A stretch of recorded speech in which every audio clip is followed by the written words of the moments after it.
I am your moderator. My name is Kenneth Jolly. I'm the Acting Director and State Forester for the Maryland Department of Natural Resources Forest Service, and thank you very much for joining us today. We'd like to get started with a few technical housekeeping items, and I will go through this. You should see on your screen, attendees are muted upon entry, and sessions will be recorded. They will also be posted online at the website you can see on your screen. Please use the chat box for any technical support that you may need during the webinar.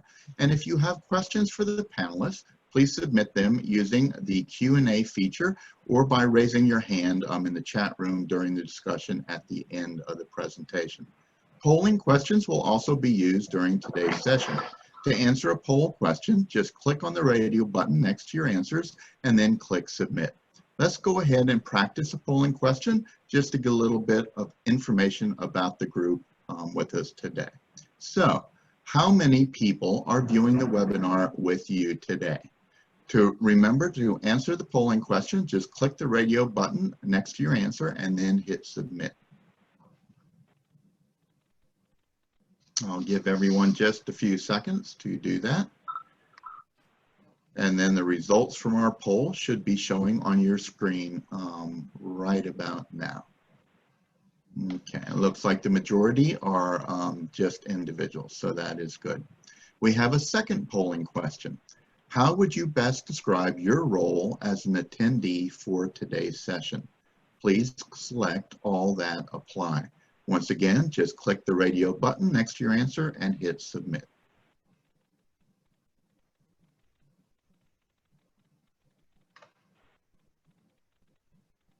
And the results from our poll should be showing right about now on your screen. Okay, so very good. Thank you everyone for participating in the polling questions.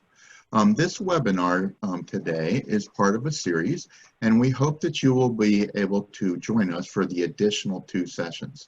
If you have missed any of the previous sessions, they are online available at the website you see on your screen. Webinar attendees do receive 1 continuing forestry education credit from the Society of American Foresters for each session that you attend.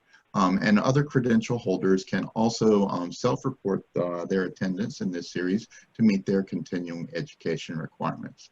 At the end of today's session, Zoom will open a survey page in the attendees' browsers, and then if you could please submit that form to ensure that we have your correct information for continuing education credit reporting. And if you need any assistance with that, please send an email to info@mdcleanenergy.org.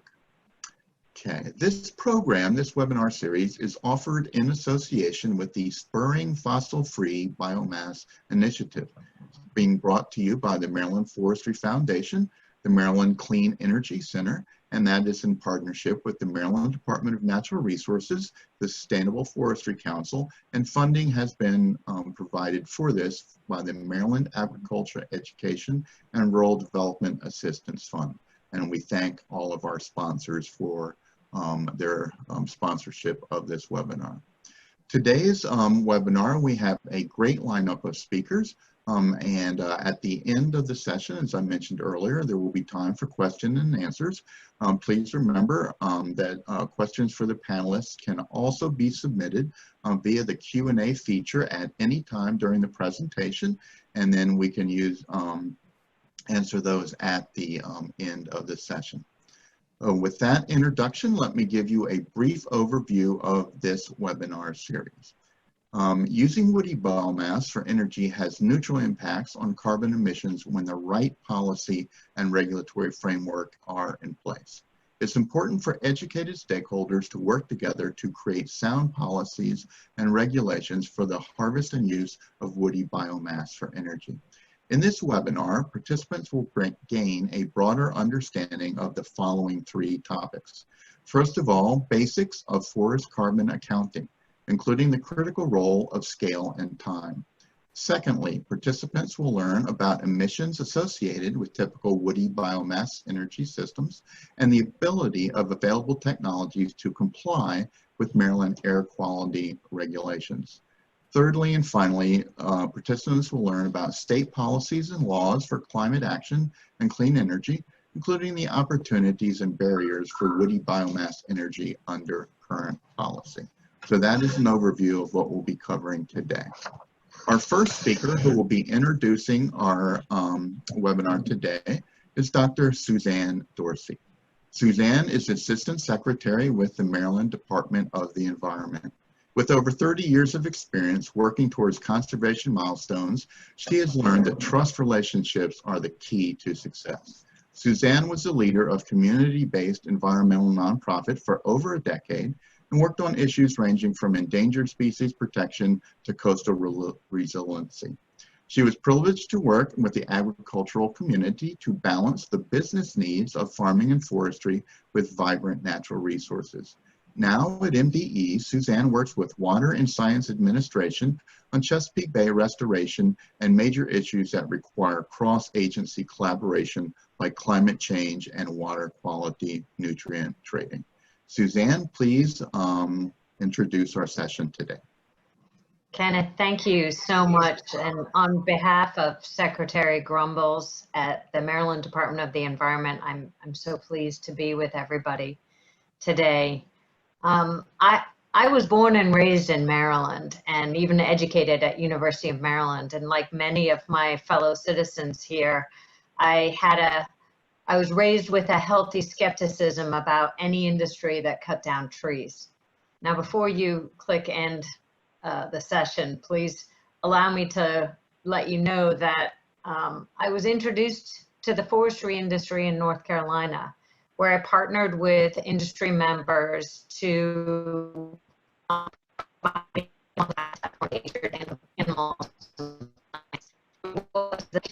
the kindness of foresters who taught me about forest health and forest management and fundamentally shaped my approach to ecosystem management in forests and of course beyond that as well.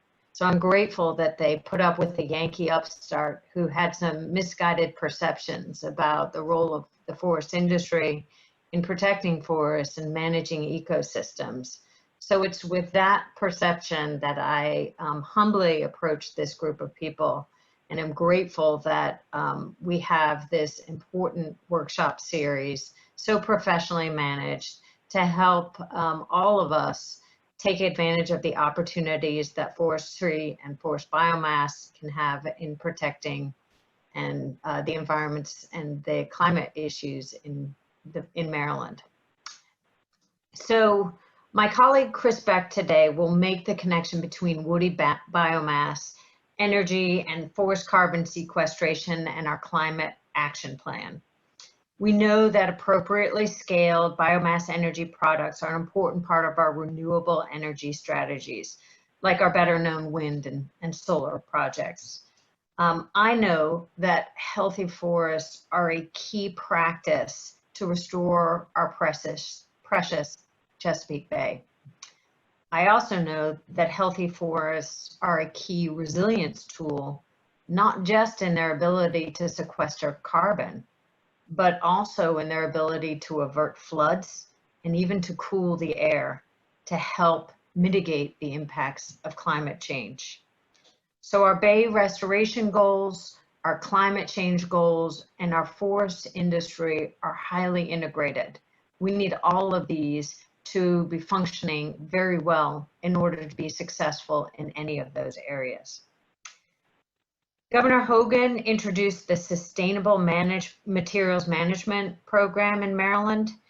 This program has a vision for voluntary public-private collaborations, and the mission includes the goal to design and implement materials management initiatives to foster new materials management in Maryland, conserve natural resources, and meet our climate goals.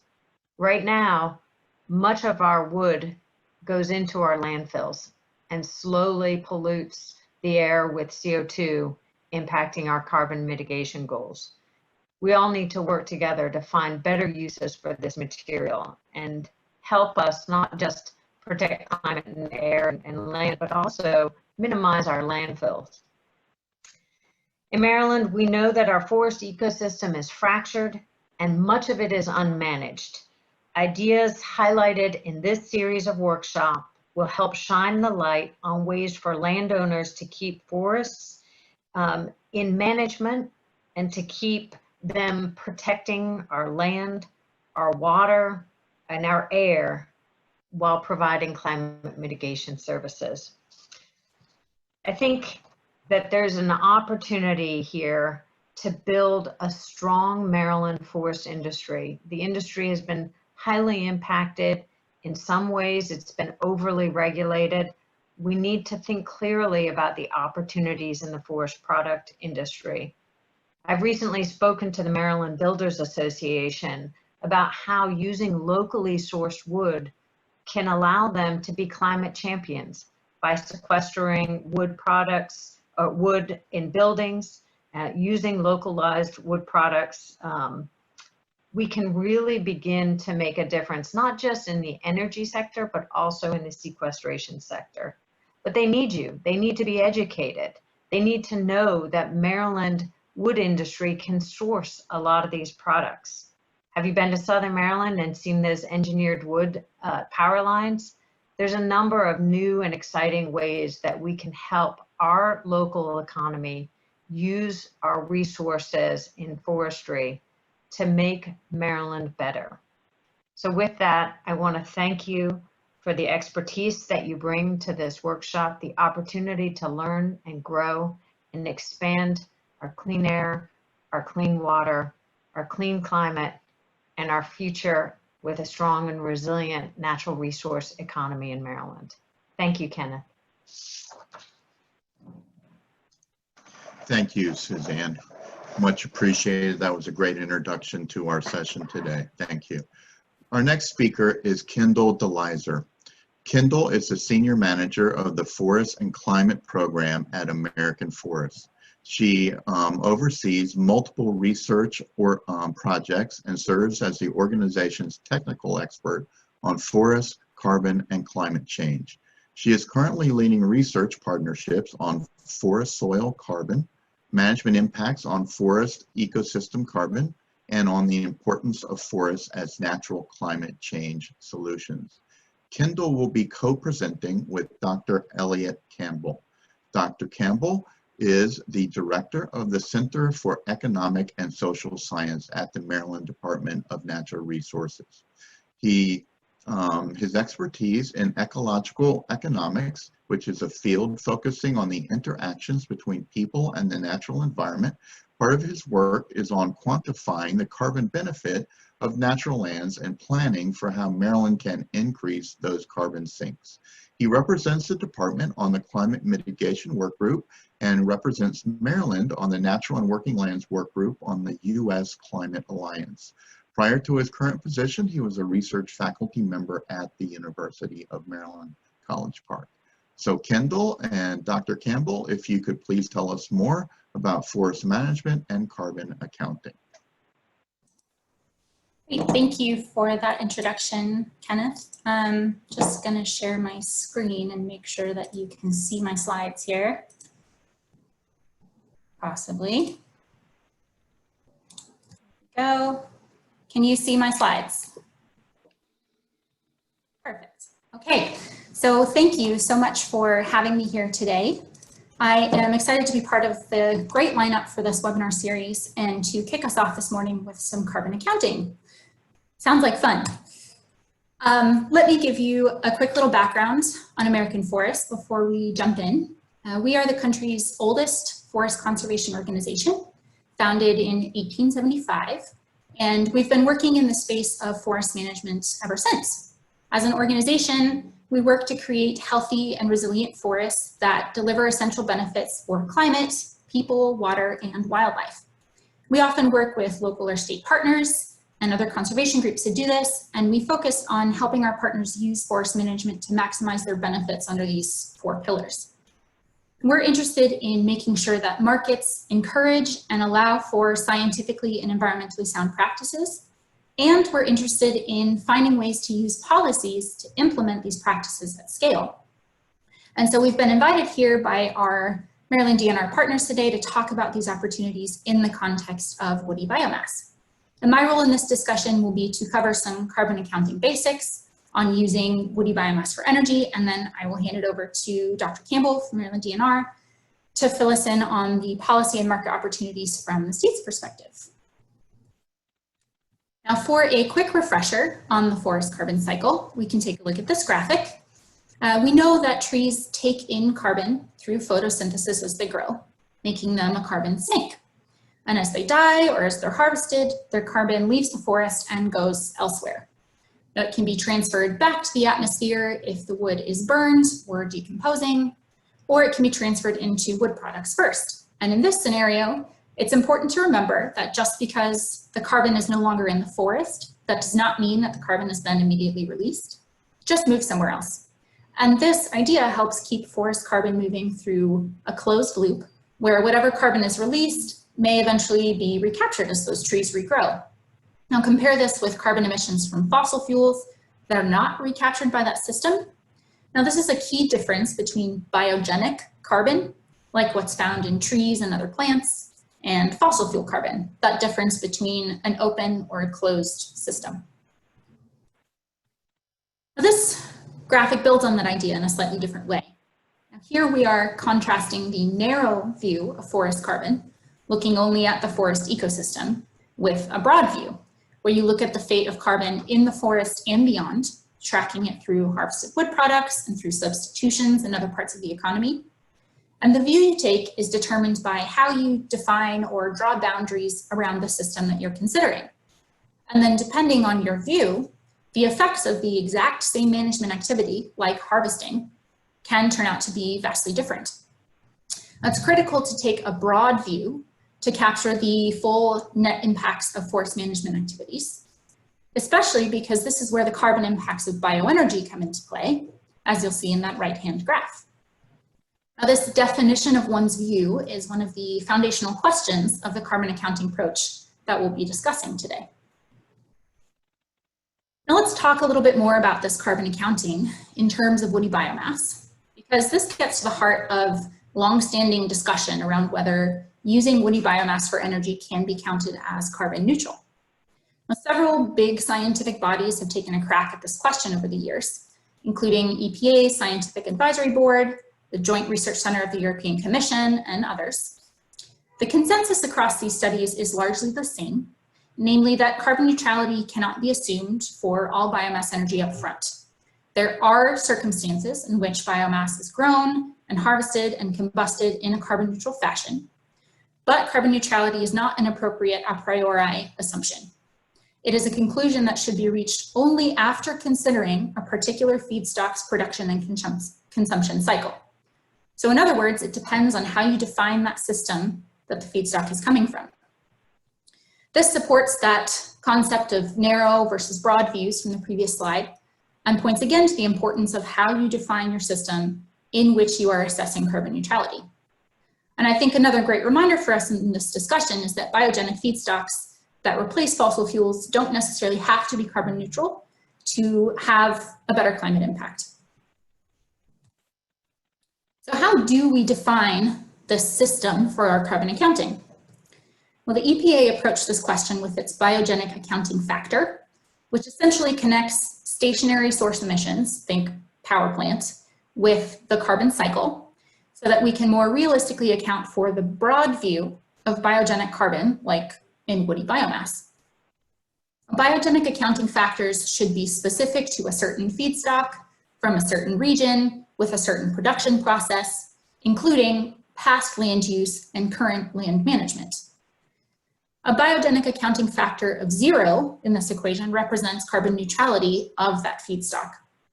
Negative values indicate that the biogenic feedstock is a net carbon sink because it sequesters more carbon than it emits, while positive values mean that the specific feedstock is a net carbon source. Now, this formula is essentially built to acknowledge that the potential gross emissions of the feedstock may need to be adjusted by various factors of the natural carbon cycle, and that net biogenic emissions of the whole system might be different. So these carbon cycle factors that we're adjusting by include a lot of important variables. And we will see how decisions that impact any one of these factors will affect the equation as a whole, and therefore change the carbon sink or source status of a certain feedstock. Now, these factors can't be cherry-picked to give us a carbon neutral result. When we're taking the broad view of a feedstock, we have to consider all of these factors together and allow for interactions between them. And that's why this exercise of carbon accounting is so difficult and also so important. Now, woody biomass, of course, is exactly the kind of feedstock that we want to assess with this biogenic accounting factor equation. So let's just imagine what this might look like if we changed a couple of these carbon cycle factors a little bit. We'll start with this first factor, changes in the carbon cycle at the production site. For woody biomass, of course, the production site is the forest, and the changes we might see may come from different harvesting or management practices if we're producing more biomass feedstock on site. And wrapped up in this are a lot of important things to consider, including the things in this list, not limited to these things. So first off, a baseline is really critically important for establishing a business as usual scenario to which we can compare any changes that we might see in the forest from producing a bioenergy feedstock. And without this, we can't really assess carbon neutrality at all because we don't know how current management compares to what would have happened without producing the feedstock. And we can't really assess the changes in the carbon cycle from this change in management. And of course, the management practices that are occurring in that baseline and as a result of a change to feedstock production are critically important. They're really the linchpin of this whole thing. So for example, if for some reason you go from growing a mature forest to cutting everything at pulpwood size, you can intuitively understand that this will drastically change the carbon dynamics of your forest. This is also where we have an opportunity for markets to play a big role, because they may help to incentivize management practices that we want to see anyway for other reasons. If your forest is overstocked with lots of suppressed trees, you may want to thin that forest and help recover the vigor of the remaining trees. And if there were a market for that thinned material, maybe to be used in bioenergy, then that might actually help encourage those management practices that we already want from a forest health perspective, but practices that otherwise don't seem very cost effective and therefore aren't implemented as much as they probably should be. Now, different tree species have different values as wood products and bioenergy feedstocks, and the available species in your forest will determine what kind of feedstock you can produce and what management practices you'd need to produce it. Certain species also come with certain traditional management regimes. For example, you're not going to manage a loblolly pine stand in the same way as an oak hickory forest. So the species available will determine both what's already happening on the land, as well as what can be produced from it for a bioenergy feedstock. And this also determines the available material. There may be lots of logging residue available, or a bunch of little saplings, or a few pulpwood-sized trees. And these all represent a forest at different points in its carbon cycle, therefore different changes in the carbon cycle from feedstock production. Now, coupled with this is the end-use facility and what it needs. So if you are producing firewood for a school that's going to be used for heat, that will require a different species, different size of tree, different processing requirements, materials, and so on, as opposed to a co-fired power plant that might need logging residues or pellets, for example. Now, similarly, if we have a large industrial-sized facility or a smaller one like a school or a prison, we'll need different amounts and different types of feedstock from the forest. Combustion efficiencies and combustion technologies, and whether we're producing power or heat or both, all of these things will also determine what the facility needs and how much. And all of these factors will impact the on-site carbon cycle because we're managing the forest to meet these facilities' needs. Now, these final key factors have to do with scale, especially of supply and demand. Now, these have a big impact on how we define the system and how broad or narrow our view is.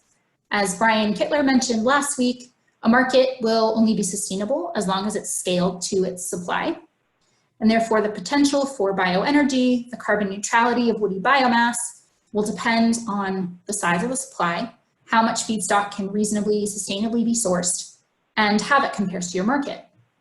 If your market is much bigger than your supply, you may see greater transportation costs, you may see land use changes, all of which affect the local carbon cycle.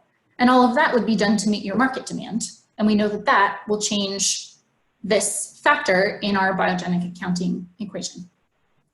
So this is not even an exhaustive list of the important considerations for just this one factor, but I hope that it helps to illustrate how the way that we're defining the system and the factors that are therefore included will impact the outcomes of this equation and impact the ultimate carbon neutrality of woody biomass.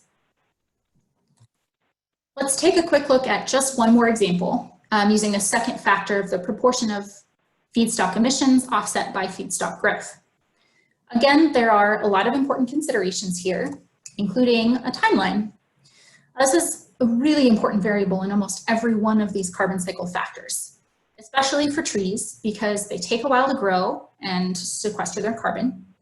So in this part of the biogenic accounting factor equation, your feedstock will probably be able to offset more of its emissions the longer it grows. And so inherently, your timeline in this equation is very important. And the longer you give yourself, the more likely you are to reach some level of carbon neutrality. It's also critical to decide how far your timeline expands into the past or into the future. For example, a 20-year timeline that takes credit for the past 19 years of growth and 1 year of emissions now will yield a different proportion of emissions offset than a 20-year timeline that goes from now into the future and captures the younger part of a forest growth curve. And because we're often doing this calculation to compare woody biomass to other energy sources or other parts of the economy, it's really critical to have a consistent timeline for all of those carbon emission assessments. Available acreage is another important factor here, which makes inherent sense because the more land we have in forest, the more likely the forest is to offset a significant amount of woody biomass emissions. And depending on the strength of woody biomass markets, you may also see land use changes that move acres into or out of forest. And so this can be a changing factor over time. There's that timeline again. And this can make or break your carbon neutrality calculation, depending on how you're defining your system. Now, of course, available species come up here again because different tree species grow at different rates and therefore capture different amounts of carbon over time. And of course, the management practices being implemented can change the growth rate and the carbon cycle of the forest. So we've just outlined a lot of key factors that can define the carbon status of woody biomass for energy. And we've shown the importance of how you define your accounting system to start with. I am not advocating for changing the equation and the system boundaries just to manufacture a carbon neutral result. Rather, I'm hoping that we've just begun to consider how complicated this equation can be and how decisions about forest management and energy systems and bioenergy facilities can influence the potential for carbon neutral woody biomass to be used at scale. Now, when comparing woody biomass to other fuels and other parts of the economy, of course, our accounting system has to be consistent across the board, especially in terms of scale and timeline. And this is where policies and markets can come into play. So our policy environment will help unite these otherwise independent forest and energy decisions. It can help define our carbon accounting system and can help shape the potential for woody biomass markets, among other things. And we can use all of these tools to incentivize sustainable forest management practices, to substitute woody biomass for other carbon intensive fuels where it's appropriate, and to reduce our greenhouse gas emissions and hopefully meet our climate goals. And I think we'll hear even more about these opportunities from the rest of today's speakers. So I will leave you with these thoughts for now and just close with a quick thank you for listening and an offer to get in touch by email if you'd like to continue with this discussion. And now I will hand us over to Elliott Campbell.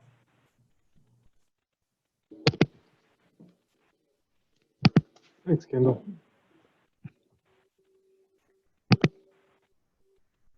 Let me see if I can share this.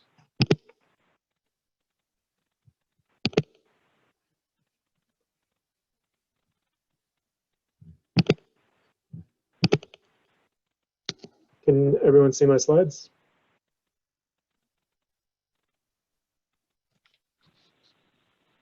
Sorry, I can't see. Yes, we can. You can? Perfect, thank you. All right, well, that was a great lead-in to the presentation that I'm about to give. Great overview of the science, and I really liked how Kendall frames it as the view that you're taking when doing the accounting and advocating for the broad view, because ultimately what matters is the view of the atmosphere, right, when you're talking about climate change. And that broad view is the view of the atmosphere, that holistic look at the net, either emissions or sequestration of carbon to the atmosphere. So, and what I'm going to talk about is going to touch on that a bit as well. So I'm going to introduce you to the Greenhouse Gas Reduction Act, which is the law that is requiring the state of Maryland to reduce emissions. It was passed in 2009, required a 25% reduction in emissions by 2020 from 2006 levels. In 2016, it was reauthorized and enhanced, setting a 40% target reduction by 2030. And then there's some safeguards around the law that it must support a healthy economy and create new jobs. And the goal is to outline a path to 90% reduction by the 2050 year. So our plan was released for comment earlier this year, or last year actually, and is currently under revision by state staff. So a couple highlights from that plan. This is getting to the numbers that we're trying to get to.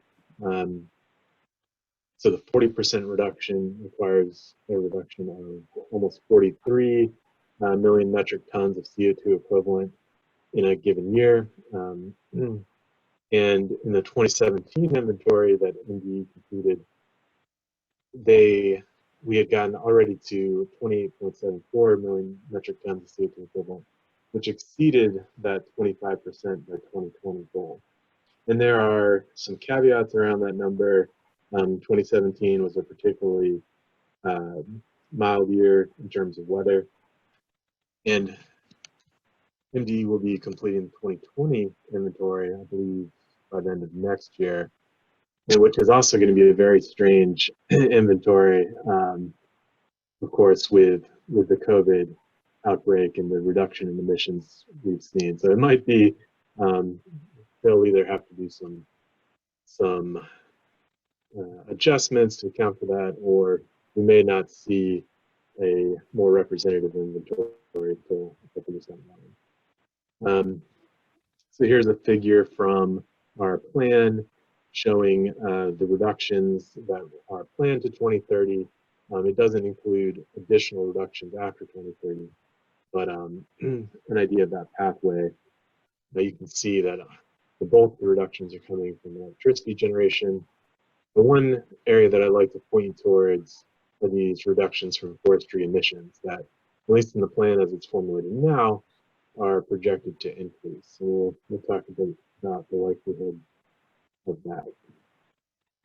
So in the 2020 plan, there are several measures that were put forth around forestry. Two of the biggest ones were managing forests to capture carbon, which we have exceeded already the goal that was set out for that original plan. Cumulatively providing management on over 500,000 acres of forest land in the state, and all of Maryland state forests are dual certified as sustainably managed. One thing to note about that 500,000 acres, that represents around 25% of the privately owned forest in Maryland. So it looks like a large number, but if you think about it, that, it basically means that around 25% of the forest acres in Maryland have had some interaction with the state either providing funding or guidance for management on their land. And then we look at planting forest.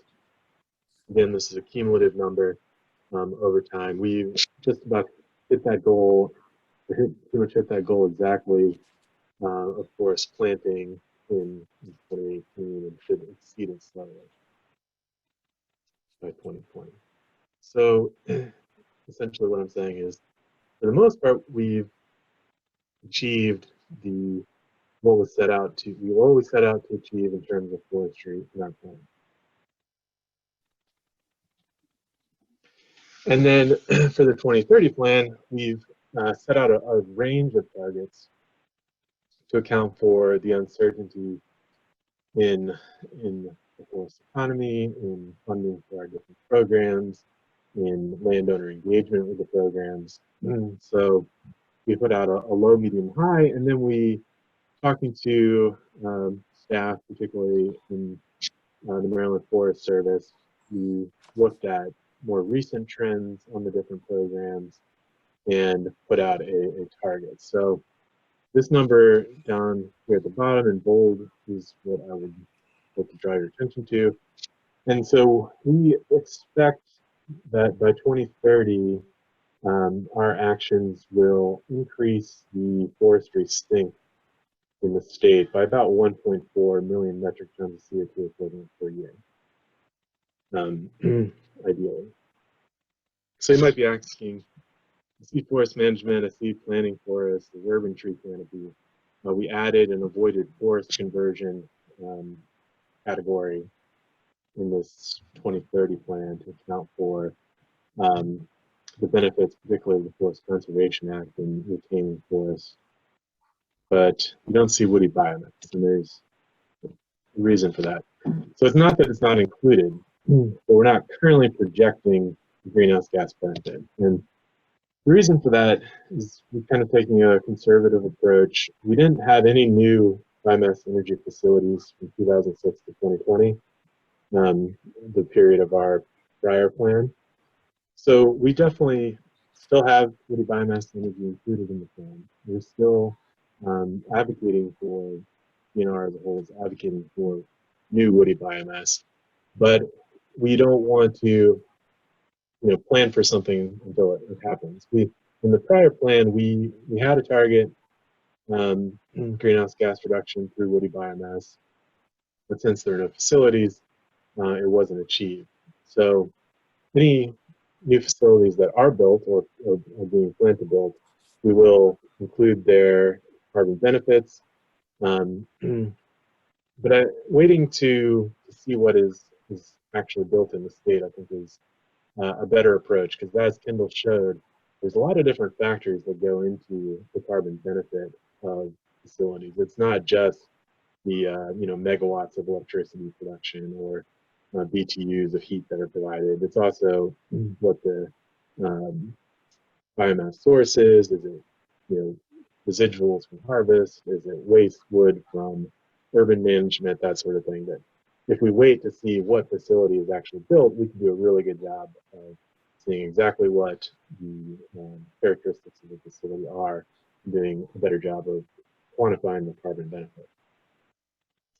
So the CARES Act that Governor Hogan introduced this last session would have been a real game changer in my mind for woody biomass, because it certified that woody biomass was carbon neutral and a potential renewable energy source, and would even allow for woody biomass to be used in combined heat and power facilities that would also get a credit. So it would have essentially been a double benefit from using woody biomass, in particular for combined heat and power, which if you go back and read the excellent report that the Pinchot Institute and I think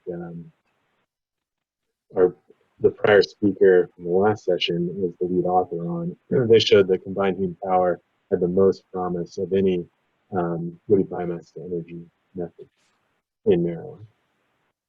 So one thing I think is an important consideration is that woody biomass probably, and this is not an official number, this is me looking at that Pinchot report and the amount of pulpwood that's produced in the state and that sort of thing, and kind of doing a back of the envelope calculation, you could, if we took essentially all of the waste biomass, woody residuals from harvest, and converted it to electricity, it would meet, and heat, it would meet about 1% of Maryland's current energy demand, and that's of course not including transportation. It could be higher if you pulled in from other states. But I think even though 1% doesn't sound like a lot, getting to 100% clean and renewable energy, as Governor Hogan laid out in FAIRS, is going to be a big challenge. So even 1%, I think, will be an important contribution and should not be disregarded. Sorry, I'm not sure why this is. There we go. Okay, so I wanted to talk a little bit about the carbon sink, because as I mentioned in a prior slide, our goal is to increase this sink, right? The sink is representing what the atmosphere is saying, what carbon is going into forests and forest soils and not into the atmosphere. So one alarming trend, so negative is better in this case, negative is representing, again, looking it out of the atmosphere. An alarming trend over the period of the Greenhouse Gas Reduction Act and the Forest Service, the last year of their inventory that was just released this last spring, was 2018. So we only have the data through that.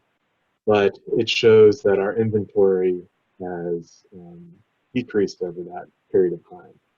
So would it have decreased more if the state hadn't been planting forests and providing support for forest management? I'm reasonably confident that it would have, but it is alarming that even with our actions, we've still seen a decrease in that sink. So why did the sink decrease? There's a lot of different reasons. We have lost some forest land, but that's only about 1%, a little over 1% of that. There are growing problems with invasive species that can decrease growth rates. We've had pest and disease outbreaks with emerald ash borer. Deer herbivory is a continual problem, although the population is slightly less than it was in 2006, but it does impede forest regeneration, which is certainly a problem. There's, of course, have a change in climate, which has an unclear impact on our forests, but is probably, again, impacting forest regeneration. But I talked to the Forest Service staff that put out their carbon inventory, and I talked to the Maryland Forest Service, and everyone essentially agreed that the largest impact here is the fact that our forests are aging. So I've included this graph here to kind of give a very general idea of what it means when forests age for carbon accumulation. So there, on the x-axis is age, the y-axis is the cumulative live tree biomass, and the dashed line is just showing a linear relationship, and then the two solid lines are different, a couple different hardwood species. And it's just to show that it does change depending on the species. But generally, and it'll also be different if you're looking at a softwood, they grow faster and reach this asymptote more quickly. But essentially, you get the fastest growth in young trees, particularly between 10 and 40 to 50 years in hardwoods, and then they start to decrease in their rate of carbon accumulation. So basically, in Maryland, 78% of our forests are at this point where they're starting to decrease in accumulation. So we see over time, and this gets more severe as they age. So even though within this category you have maybe the tree started out within the mature category, but is now in 2006, but now in 2018 is sequestering even less carbon, maybe even carbon neutral. So this is not inherently a bad thing from a management perspective. We want some older forests, but there are also many species that rely on younger forests, and an uneven aged forest as a whole in Maryland would be desirable, and having a mix of older growth forests and younger. So this can be addressed through forest management. I think this brings in maybe an even more important piece of the puzzle, and reason why we want to have woody biomass to energy in the state is that there's forest products provide a really important economic incentive for private landowners to conduct this forest management. And without a market for this lower grade wood, you're less likely to conduct forest management. It also has, sorry, I was getting some feedback. Let me go back to my last slide.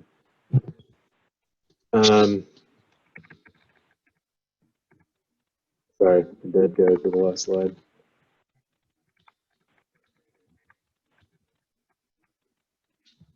So we have a relatively challenging environment for forestry with the closure of mills. We have an urbanizing state. And studies show that as a state is more urban, there's less likely to forest management to occur. There's either existing regulatory barriers or in some cases the perception of barriers of doing forestry in the state. So we have those challenges, but we as a state are working to mitigate them. DNR's partnering with USDA to do an economic adjustment strategy for Maryland forestry. And I think it's, again, I want to drive home that a new biomass to energy facility would provide an important market for pulpwood, which will have carbon benefits, as well as important economic benefits and promote forestry overall in the state. So I don't think I'm answering questions now to the end, but here's a nice image of Green Ridge State Forest. I'll pass it off to you, Ken. Thank you very much, Elliott, and thank you, Kendall. Those are very challenging topics to wrap our head around, carbon sequestration. And I would like to remind all of the webinar participants that if you have questions about anything that has been covered so far, make sure you type in a question in the Q&A using the Q&A feature, and then we will make sure we address those as we get towards the end of the webinar. So our next speaker is Christopher Beck. He is the Division Chief for the Climate Program at the Maryland Department of the Environment. He received his Master's in Environmental Health and Science and Engineering in 2002 from Johns Hopkins University. Since 2009, Mr. Beck has been working in the Air and Radiation Administration at MDE. Mr. Beck's division produces the Greenhouse Gas Reduction Act Plan, which is a comprehensive document that plots a course for Maryland to mitigate and adapt to climate change. The plan addresses the economics of those changes, other types of air pollution, human health impacts, and environmental justice. So a pretty significant plan. Mr. Beck, if you could please go ahead and tell us a little bit about state policies and laws for climate action and clean energy and the role of woody biomass in air quality impacts. Thank you, Ken. I'm going to try and share my screen here.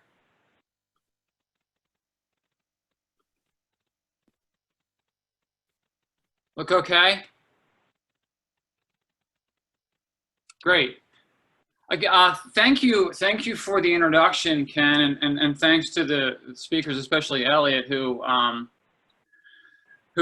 spoke a bit about our plan already and the Greenhouse Gas Reduction Act law. I'll take a less technical approach to my presentation and talk a little bit more about the policy stuff and a more holistic view of the role of forest in Maryland's climate change mitigation and adaptation strategy. As you heard before, my primary goal is to put together this plan.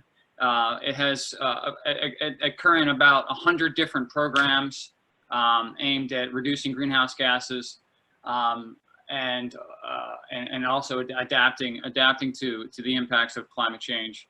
And as stated before, one of the cornerstones of the law says that the plan has to have a positive impact on the state economy, in that it produces economic output, creates jobs, and creates good jobs. Currently, we've been able to put together a plan that not only reduces greenhouse gases. Our draft plan and released in 2019 shows that we can reduce the greenhouse gases by 40% by 2030, and also have a positive impact on the economy. So I'll talk a little bit about how forests impact the atmosphere and also the economic potential of the forestry sector in our GHG and climate planning.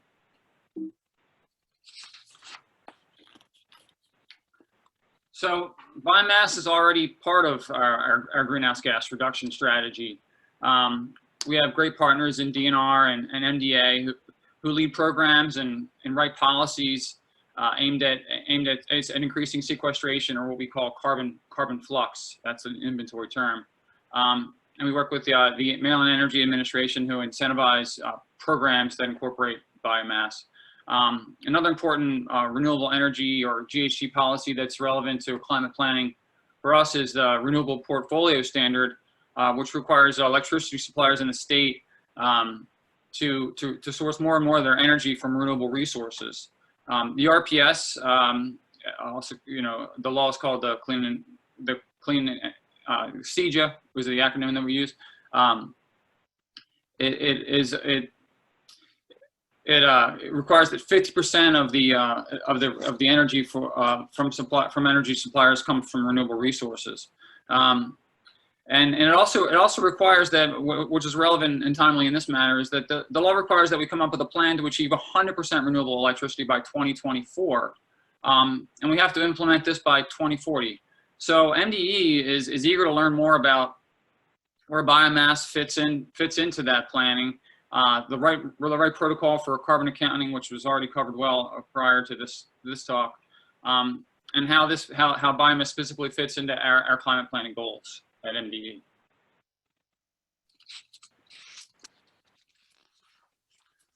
So, like I said, we're partnering with MDE, with DNR and MDA on better methodology and better assessment tools to look at the current status of our sequestration potential as a state, of our natural and working lands, and also developing the better tools to project the future and trying to anticipate, what that sequestration potential is moving forward.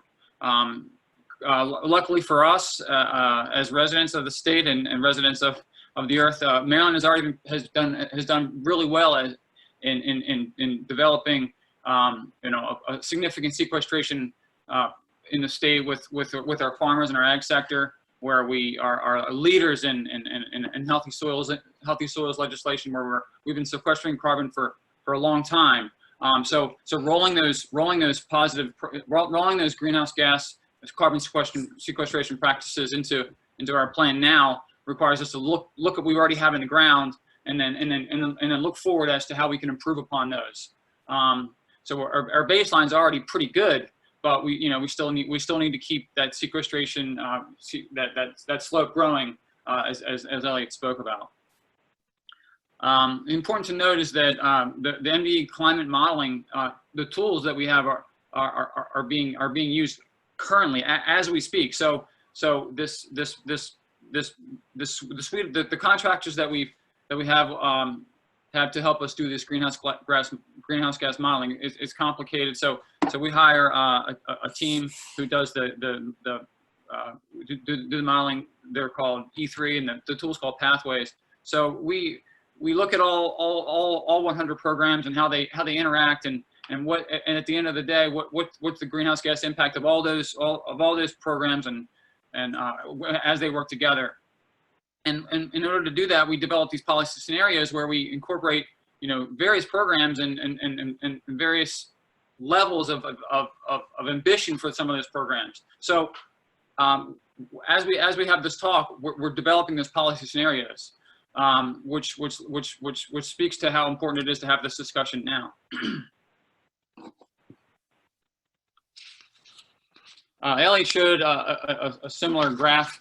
My version of this graph goes all the way out to 2050 because, you know, while our plan is the law does require that we get a 40% risk reduction by 2030, we have to have our eyes on the long-term planning to get to, you know, if we're gonna listen to the science that says that we need to, you know, minimize impact out to 2050.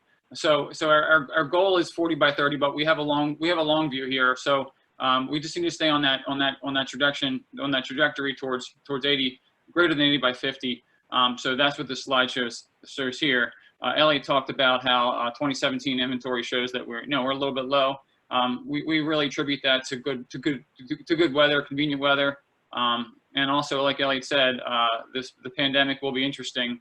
I expect that we'll probably have a chapter in our plan speaking to, you know, how the pandemic is affecting, you know, our accounting, our math, our goals. I'm not suggesting that goals are going to change, but we need to address how these impacts have the impacts of this on CO2 and greenhouse gases, because we're seeing them, in particular from our transportation sector, where, you know, a lot of us are teleworking, and, you know, we're seeing those CO2 impacts based on the amount of traffic reductions that have occurred. You know, we're going to see that in our numbers, and, you know, we'll speak to that when we get our numbers together. Next slide here.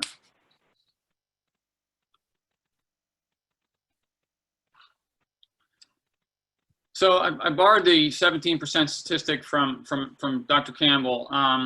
You know, that's not what we want to see. So one of the, as mitigation of GHGs becomes harder and harder and more expensive, we need to increase the amount of carbon that we pull out of the atmosphere. So when we do our climate math, we calculate the emissions reductions of all the various programs and all the various sources, and then we subtract out the sinks. So as a climate planner, I need the net emissions number to get smaller, and I need the sinks number to get bigger.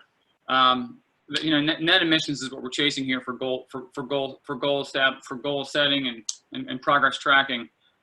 So we need to increase the sequestration capacity of our forests. MDE knows that, MDE hears that, and MDA is listening to all these discussions about how to best do that. Because, you know, because our goals out to 2050 are only going to get more difficult. So a little bit more detail on the RPS program and how it might be affected, or how biomass might be a piece of that. Again, the objective of the RPS is just to, you know, advance the renewable energy resources.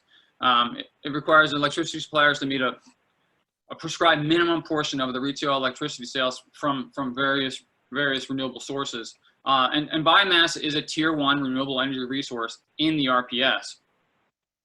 The RPS is sort of implemented through the sale of RECs, or renewable energy credits, which gets a little bit more complicated, but it's important to note that, you know, biomass is a tier 1, and as Elliott mentioned before, the governor recognizes the value of biomass in his bill, which was the CARES Act. I suspect that, you know, next session we'll see another version of that, and hopefully biomass will be treated the same way as it was in the early version of CARES. But bottom line is, the updated RPS is a dramatic investment in renewable energy for the state. So it's important to define exactly what we mean by qualifying biomass in the RPS standard. It's defined as a renewable or reoccurring, and it's a waste from mill residue, softwood thinning / brush, yard waste, tree crops, vineyard materials, grain, legumes, sugar, and other byproducts or residues. A lot of these terms are lost on me, but they might make sense to this audience. Or even furthermore, it's defined in the law as a plant that is cultivated or exclusively for purposes of being used as a tier 1 renewable energy resource to produce electricity, and it doesn't produce old growth timber. So that's just how it's defined in the law. What gets tricky is the sale of RECs and how the law is implemented. As you can see in the pie chart here, most of the wrecks are not coming from Maryland. And of the wrecks generated in Maryland, a very small percentage of those are from biomass. So while we're together virtually here, this is something that we could and should address. These numbers are not like Elliott said, even 1% matters. That's where I see this, but for now it looks as though there's potential in the state. Critics of the RPS or CEJA, they argue that it doesn't solely impact Maryland because this renewable source is coming from out of state, so it doesn't affect our atmosphere or our area, and it doesn't affect our economy as it could or should. So if the majority of the biomass wrecks in the RPS came from within Maryland, this would be a whole different picture. So we talked a little bit about the accounting, and I won't cover any of that here, and the carbon cycle. It's complicated, but MDE, it's important to note that MDE is listening. We want to understand this, and the folks are here together today to help us understand that. But we also recognize that the studies that account for all the market effects of forestry and how the accounting plays out, we know there's a net climate benefit for biomass to energy. But we still need to learn more. This is my last slide. It covers other sectors, but it's important to note that I want to highlight how the increased sequestration from some better management is very important to me in MDE. We also recognize how biomass can have significant impacts in other sectors of the economy. The energy and transportation sectors are really the bad actors in the greenhouse gas climate planning world. But and management of forests offers a resource that will supplement the various programs that are already aimed at reducing emissions from those bad actors. So it's integrated into all these different programs. And like we said before, hopefully next year we'll see another version of CARES that that is going to help promote biomass and carbon capture as a negative resource. So with that, I'll conclude and try to maybe we can. I'm not sure when the questions can come, but I'd be happy to answer any questions. And there's my email address should you need to reach me. Thank you very much, Christopher. That was a very informative talk, and questions and answers will be provided right after our next speaker. And so once again, just a reminder, I see we have about 10 questions so far that have been entered in the Q&A feature, so please continue to do that if you have a chance. So our next speaker is Dan Ryder. Dan is the program manager for the Forest Stewardship and Utilization Program with the Maryland Department of Natural Resources Forest Service. The Forest Stewardship Program is a primary portal for the Maryland Forest Service in delivering technical and financial assistance to private landowners, which cover about 72% of the state and 150,000 landowners. The goal of this program is to allow all of those landowners to have access to the best expertise and services of professional foresters in Maryland. Forest management planning, reforestation, invasive species control, forest improvement methods, intergenerational planning, long-term and perpetual protection of forests are just a few examples of the program goals within the Forest Stewardship Program. And Dan loves managing this program, has been doing it for many years.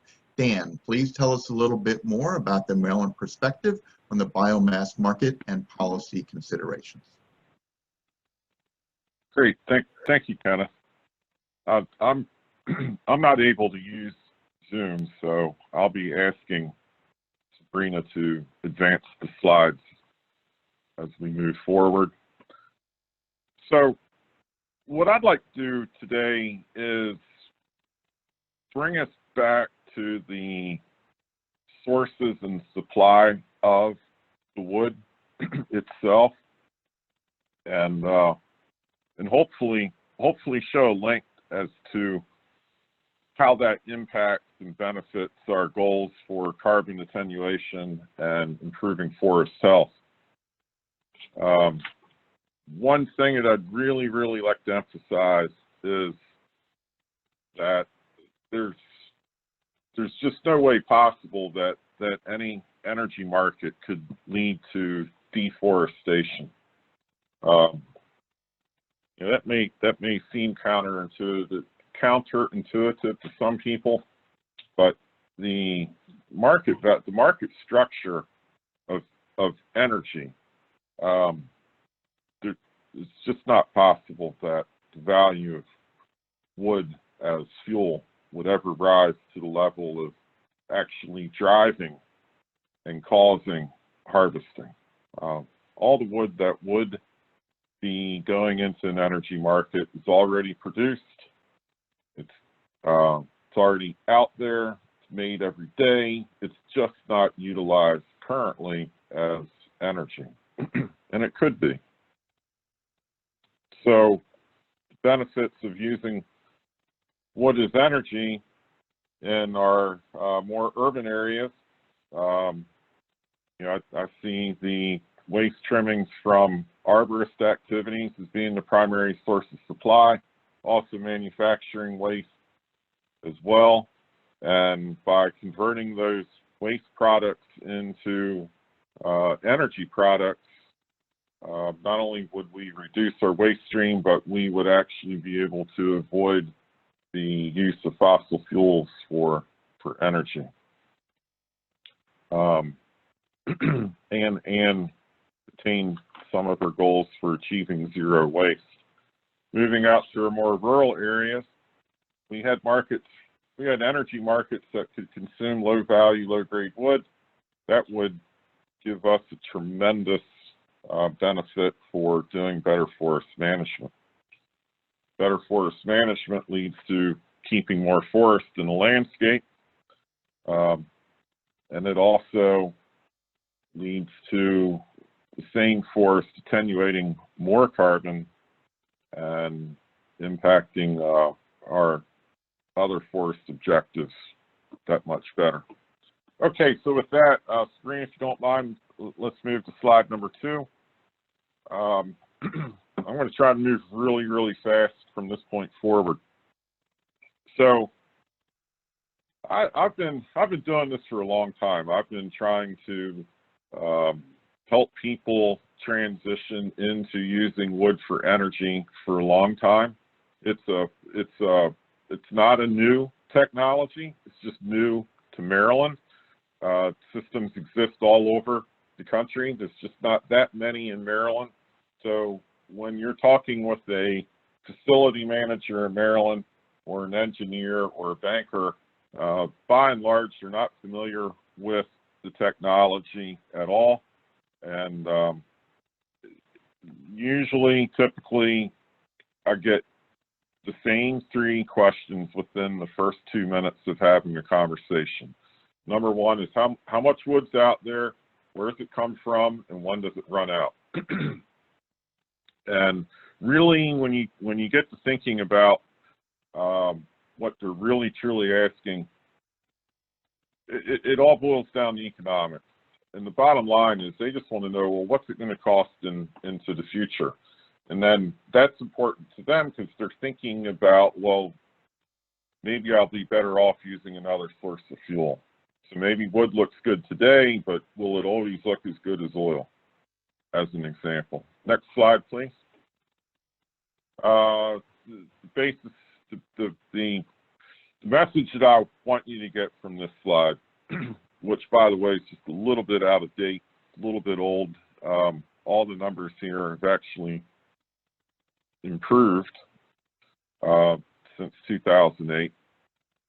But the point is, we have a lot of wood in Maryland. We have a lot of trees. Matter of fact, as a forester, I can tell you that pretty much in any woodlot that you walk into in Maryland, the biggest #1 problem that we're going to have is that we have too many trees.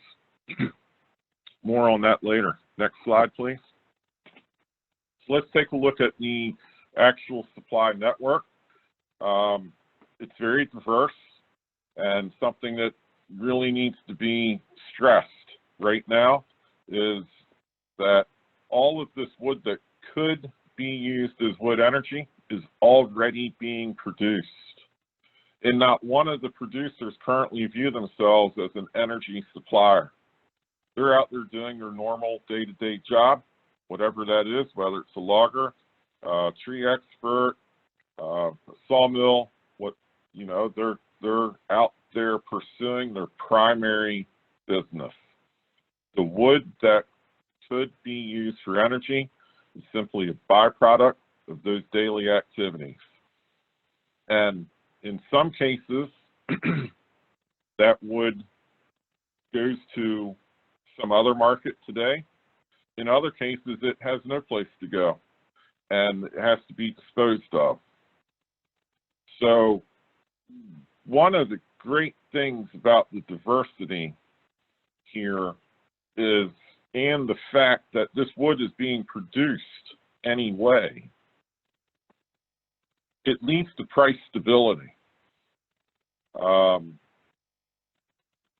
There'll always be downward pressure on prices because there's going to always be a surplus of wood, and then there's always going to be alternative energy, sources of energy.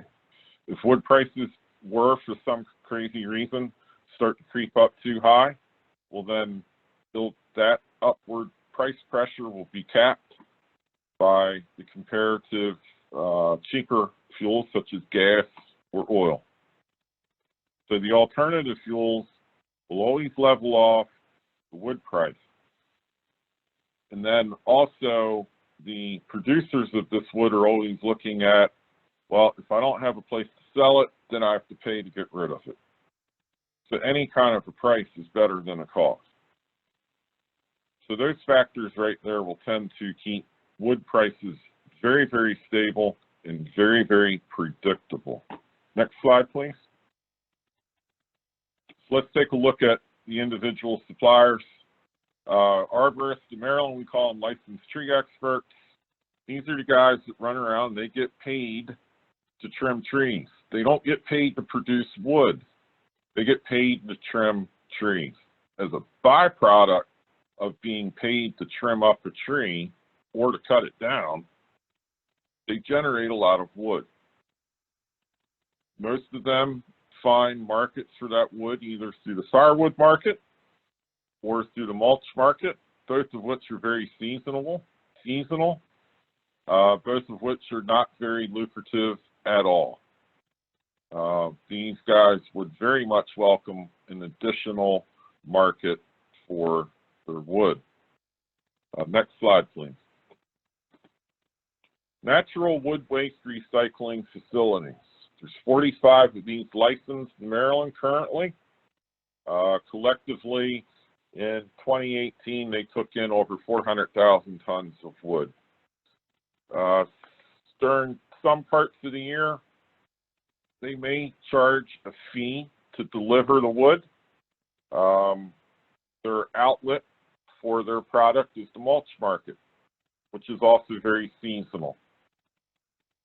The defining characteristic of a natural wood waste recycling facility, they take in natural wood.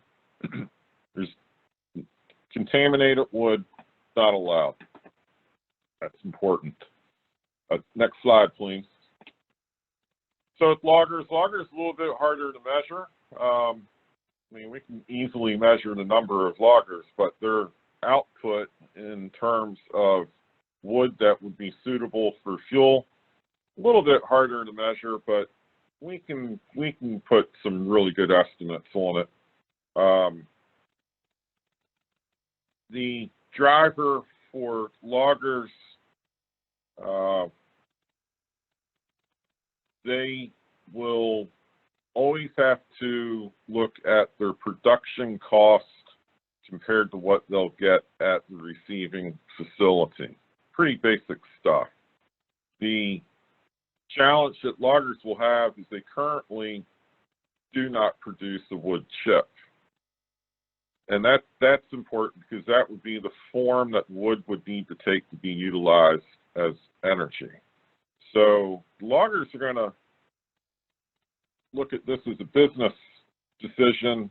Is the capital investment in the additional equipment, is the ability to tie up an additional truck instead of delivering logs, now we're going to deliver fuel, is that worth it?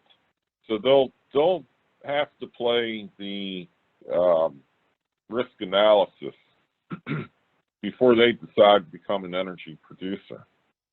If the markets exist at price points that make it worthwhile, which is generally going to be about $25 a ton and better, I think we'll see a lot of loggers gladly and eagerly move into this market.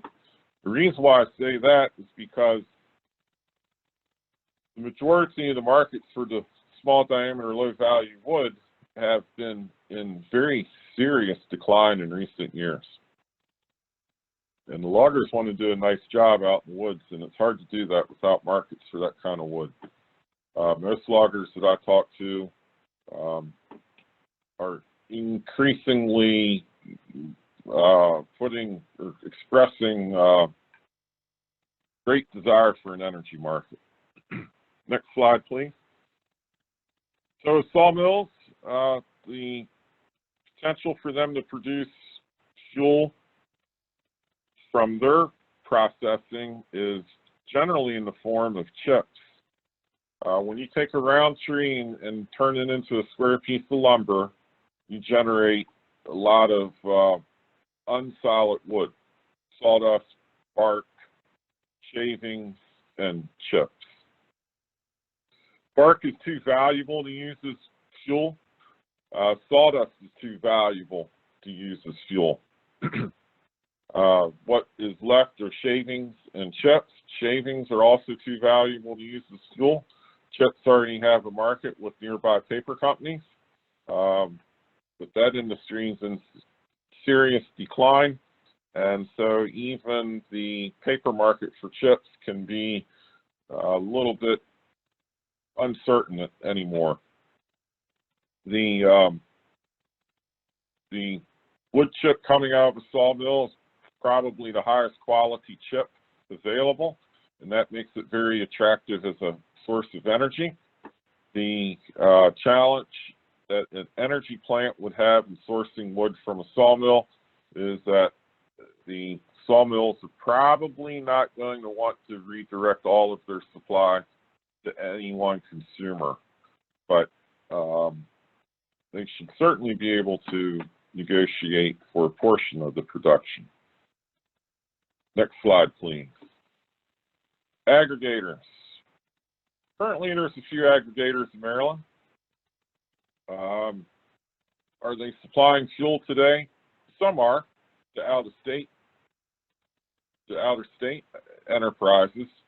But basically what these businesses do is they take everybody else's wood residuals, whether it's bark, chips, sawdust, shavings, what have you, and they collect it from small individual producers, and they amass large volumes.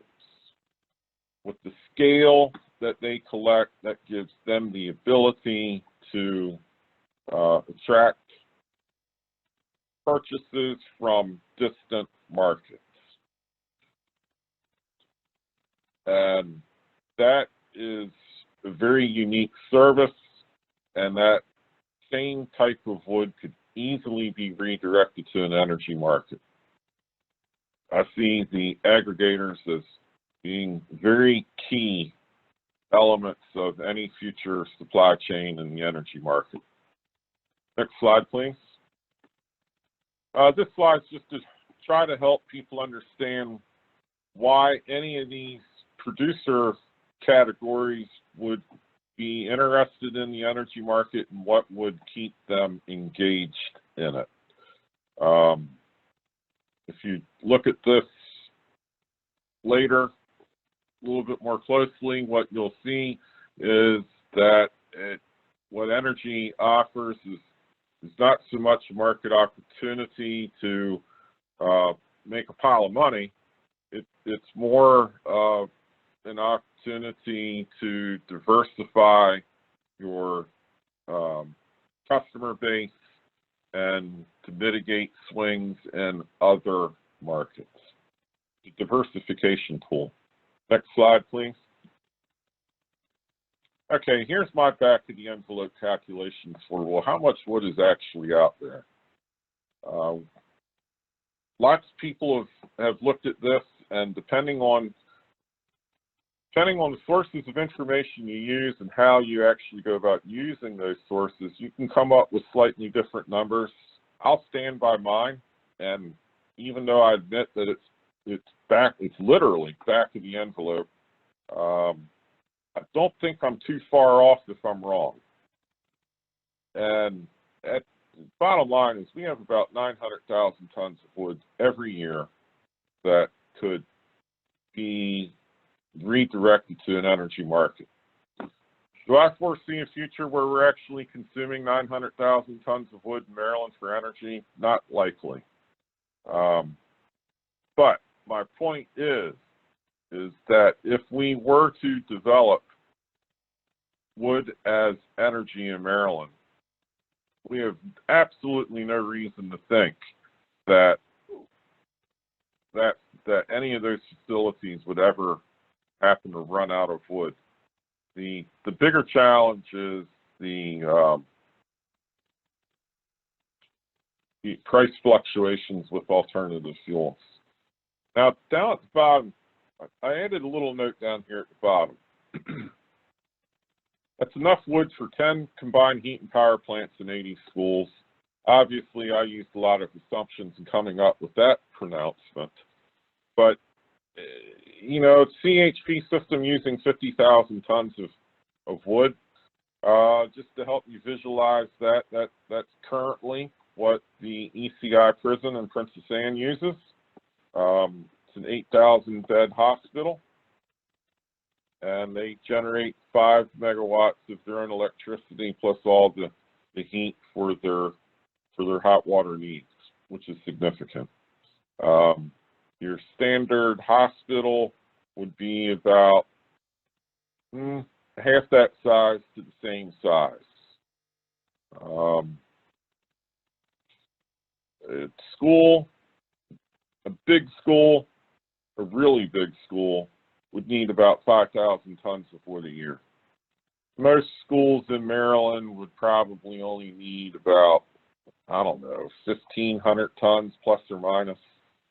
So the point is that we have a lot of facilities that could benefit from wood, and we certainly have enough supply to keep those facilities benefiting from wood long into the future. Next slide, please. Thermal cost comparison. This starts to get to the argument as, well, why should we even think about using wood as energy?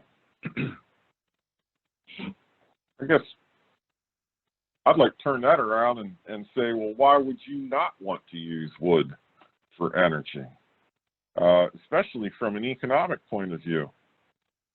The takeaway that I want you to get from this slide today is not many people, well, number one, I don't really see much of the future for generating electricity from wood, not in Maryland. Combined heat and power, that's different. But just to stand up an electricity generating plant fed by wood, I don't see it happening. It's not what I'm talking about. What I'm talking about is the thermal application of wood energy, and it's a pretty good deal. Right now, we're cheaper than both oil and gas. These numbers I took from March data, and what I did is I put an efficiency factor on the conversion of each fuel type that was deliberately detrimental to wood. I used a lower efficiency than standard, and for all the other fuel types, I gave them a higher efficiency standard than what you would typically find in the real world. And, you know, the numbers speak for themselves. Next slide, please. Hey, There's Dan? a lot of words. You can read it later. Yeah, I'm sorry. we're getting close to the time, so if you could try to I've got get 2 close. slides left. Excellent. The basics for this slide is, I want to point out that when Verso closed the paper mill out in Luke, Maryland, that shut down 1 million tons of wood. That mill used 1 million tons of wood a year. And basically that was 10,000 acres of forest management that we now have to somehow replace. The kind of wood that they took was the very kind of wood that foresters clamor to do something about. Remember how I said that when you walk out in pretty much any woodlot in Maryland, the #1 problem is we have too many trees. Well, the trees that I'm talking about are the small ones that are crowding out the forest and converting our oak over to beech and maple forest. And without the ability to remove those small, low-value trees, we will be seeing a change in our forest in the future, and we may not like what we find. We need markets. We have to have markets if we're going to make this work. Next slide, please. Conclusions. Interest of time, we can read that later. I'd just like to say that wood pricing is stable, and the energy market would provide us with markets that we really desperately need. Thank you for your time and interest. Last slide is my contact information. Thank you, Dan. I appreciate that. We only have about 4 minutes left, and so I'm just going to we'll only be able to answer probably one question. I'll direct this to Kendall. The first question that got posted was, could you discuss a little bit more about the interaction between carbon sequestration, which young forests do better, and carbon storage, which mature forests do better? Yeah, you bet. Thanks. A couple of minutes. Yeah, I was just trying to figure out maybe the context for this question, because I think this gets beyond our discussions of just woody biomass. But the person made the perfect point in this question that younger forests have a higher rate of carbon sequestration. They don't have as high of a carbon stock value, whereas mature forests that have been growing for a much longer time have higher carbon storage, but maybe slower sequestration rates. So I think in terms of thinking about forest management, and especially thinking about the management of Maryland's forests, we've heard lots of discussions about how we may have too many trees, or we have an aging forest that is not really at its carbon sequestration rate peak, perhaps. Then we can use forest management to diversify the ages of the forest.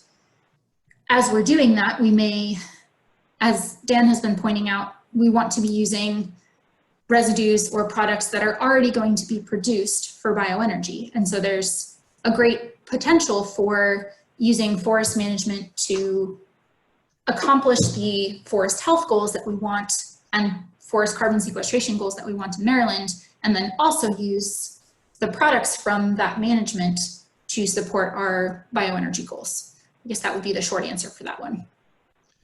Thank you, Kendall. What we're going to be doing now is we're going to be wrapping up because we're running out of time. Sabrina, could you go back to the previous slide? We'll do one final live polling question. If you could answer this, how has today's session impacted your thoughts on biomass energy? If you could go ahead and give us an answer to that. Just really quickly, click the radio button that best fits your answer, and then we will see those results on the screen very shortly.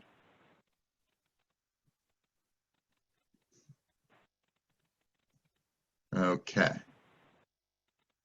So, very good. So it looks like we had a lot of folks that had a broadened perspective, so that's very positive.